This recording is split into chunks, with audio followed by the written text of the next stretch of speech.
ያደንዛዥ እጹ ንጉሠ ነገሥት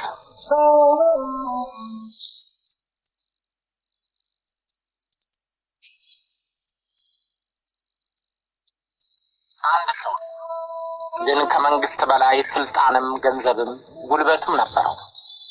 አንድ ሰው ነው። ነገር ግን አሜሪካን ጭምር ራስ ምታት ሆኖባት ሲያባንናት ቆየ። አጭበርባሪና ገዳይ ወንጀለኛ ነው። ግን ቢቆጥሩት በማያልቅ ገንዘቡ የሚፈራ እንጂ የሚከሰስና የሚወቀስ ሊሆን አልቻለም። የህይወት ጉዞውን በወንጀል ጀምሮ በወንጀል ቢፈጽመውም ዝናውና ስሙ ተከለ። የኮሎምቢያው ህገወጥ ያደንዛዥ እጽ አዘዋዋሪ ፓብሎ ኤስኮባር ባጭሩ ሲገለጽ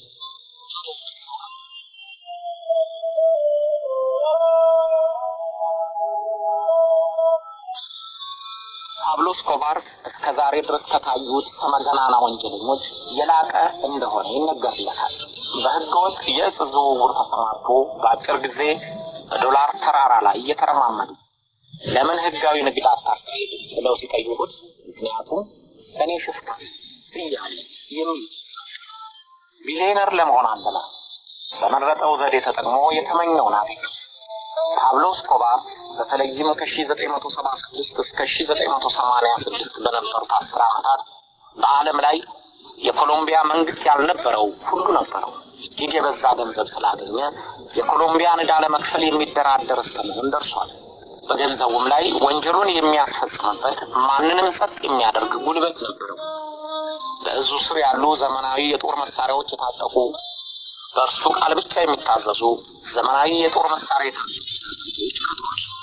በገንዘቡ ተጠቅሞ በጉልበቱ ተፈርቶ ለፓርላማ አባልነት ተወዳድሮ ተመርጦ የፖለቲካው ፖሊሲ ነዳፊ ሆነ።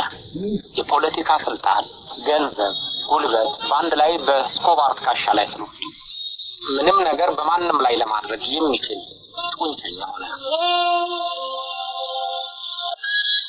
የላቲኑ ዘንዶ በመባል የሚታወቀው ፓብሎ ኤስኮባር የሚያዘዋውረውን ኮኬን አይጠቀምም። ነገር ግን የገንዘብ ምንጩ ያደረገው ስራው የኮኬን እጽ ዝውውር ሽያጭ ነው። ኤስኮባር ልጆቹንና ቤተሰቡን ከልክ በላይ የሚወድ ማንኛውንም መስዋዕትነት ሊከፍልላቸው የተዘጋጀ ነው። ግን የጠላቶቹን ቤተሰቦች ህፃናት ጭምር ሲያስረሽንና ሲያቃጥል አንዳች ርህራሄ የለውም። ለድሆች በግልም በማህበረሰብም ደረጃ እርዳታው እጅግ ነው። ግን በንግዱና በእርሱ ተጠያቂነት ላይ ከንፈሩን የሚያንቀሳቅስ ቢኖር በአጭር ጊዜ ጭንቅላቱን ይነድልለታል። እጅግ የታመነ ወዳጅ ነው። ግን ቅንጣት ታክል የሚራራ ልብ የሌለውም ጠላት ነው። ሲአይኤ ያለ ፋታ ተከታተለው። አሜሪካ ልዩ ኮማንዶ አሰማራችበት። የኮሎምቢያ መንግስት ጦር አዘመተበት። ግን አላሸነፈም። እንዲያውም አጥማጆቹን እያጠመደ ተባባሪዎቻቸውን እየቀነጠሰ ይጥልላቸው ጀመረ። እስከ ዕለተ ሞቱም የፈለገውን ለማድረግና ለማግኘት ማንም ያገደው አልነበረም። ከጊዜው ቀድሞ ማሰብና መገመት የሚችል ነበር የሚባለው የኮኬኑ ንጉስ ፓብሎ ኤስኮባር ያለ ሰው ነበር።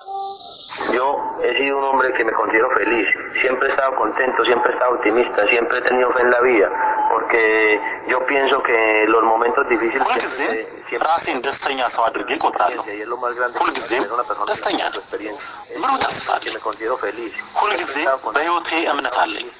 ምክንያቱም እጅግ አስቸጋሪ ጊዜያቶች ሲደርሱ አንድ ሰው በህይወቱ ሊያገኙ የሚገባውን ልምድ ያስከትላሉ።